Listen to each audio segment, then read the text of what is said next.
पांडुपुत्र भीम के बारे में माना जाता है कि उसमें 10,000 हाथियों का बल था, जिसके चलते एक बार तो उसने अकेले ही नर्मदा नदी का प्रवाह रोक दिया था। लेकिन भीम में यह 10,000 हाथियों का बल आया कैसे, इसकी कहानी बड़ी ही रोचक है। कौरवों का जन्म हस्तिनापुर में हुआ था, जबकि पांचों पांडवों का जन्म वन में हुआ था। पांडवों के जन्म के कुछ वर्ष पश्चात पांडु का निधन हो गया। पांडु की मृत्यु के बाद वन में रहने वाले साधुओं ने विचार किया कि पांडु के पुत्रों अस्थि तथा पत्नी को हस्तिनापुर भेज देना ही उचित है।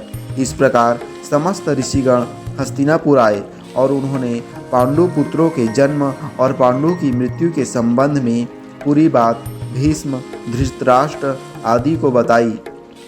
भीष्म को जब यह बात पता चली तो उन्होंने कुंती सहित पांचों पांडवों को हस्तिनापुर बुला लिया। हस्तिनापुर में आने के बाद पांडवों के वैदिक संस्कार संपन्न हुए। पांडव तथा कौरव साथ ही खेलने लगे। दौड़ने में, निशाना लगाने तथा कुश्ती आदि सभी खेलों में भीम सभी धृतराष्ट्र पुत्रों को हरा देते थे। भीमसेन कौरवों के होड़ के कारण ही ऐसा करते थे, लेकिन उनके मन में कोई वैर भाव नहीं था। परंतु दुर्योधन के मन में भीमसेन के प्रति दुर्भावना पैदा हो गई। तब उसने उचित अवसर मिलते ही भीम को मारने का विचार किया। दुर्योधन ने एक बार खेलने के लिए गंगा तट पर शिविर लगवाया। उस स्थान का नाम रखा उदक क्रीडन। वहाँ खाने पीने इत्यादि सभी सुविधाएं भी थी। दुर्योधन ने पांडवों को भी वहाँ बुलवाया। एक दिन मौका पाकर दुर्योधन ने भीम के भोजन में विष मिला दिया। विष के असर से जब भीम अचेत हो गए तो दुर्योधन ने दुशासन के साथ मिलकर उसे गंगा में डाल दिया। भीम इसी अवस्था में नागलोक पहुंच गए। वहां सांपों ने भीम को खूब डसा, जिसके प्रभाव से विष का असर कम हो गया। जब भीम को होश आया तो वे सर्पों को मारने लगे। सभी सर्प डर कर नागराज वासुकी के पास गए और पूरी बात बताई। तब वासुकी स्वयं भीमसेन के पास गए। उनके साथ आर्यक नाग ने भी भीम को पहचान लिया। आर्यक नाग भीम के नाना का नाना था। वह भीम से बड़े प्रेम से मिले।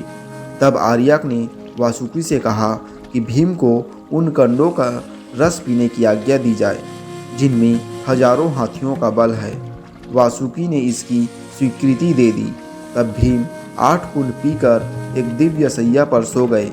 जब दुर्योधन ने भीम को विष देकर गंगा में फेंक दिया तो उसे बड़ा हर्ष हुआ और शिविर के समाप्त होने पर सभी कौरव व पांडव भीम के बिना ही हस्तिनापुर के लिए रवाना हो गए। पांडवों ने सोचा कि भीम आगे चले गए होंगे।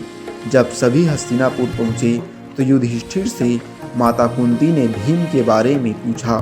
तब अन्य राजकुमारों ने भीम के न लौटने की बात कही। सारी बात जानकर कुंती व्याकुल हो गई।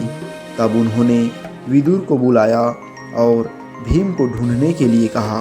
तब विदुर ने उन्हें सांत्वना दी और सैनिकों को भीम को ढूंढने के लिए भेजा। उधर नागलोक में भीम 8वें दिन रस पच जाने पर जागे। तब नागों ने भीम को गंगा के बाहर छोड़ दिया। जब भीम सही सलामत हस्तिनापुर पहुँचे तो सभी को बड़ा संतोष हुआ।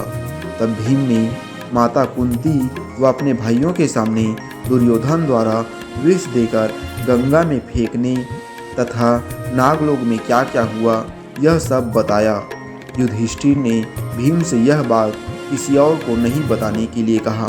दोस्तों, इस प्रकार भीम को 10,000 हाथियों का बल प्राप्त हुआ। ये कथा आपको कैसी लगी कमेंट करें। इस वीडियो को लाइक शेयर करें, साथ ही मेरे चैनल को सब्सक्राइब करें। पूरा वीडियो देखने के लिए बहुत बहुत धन्यवाद।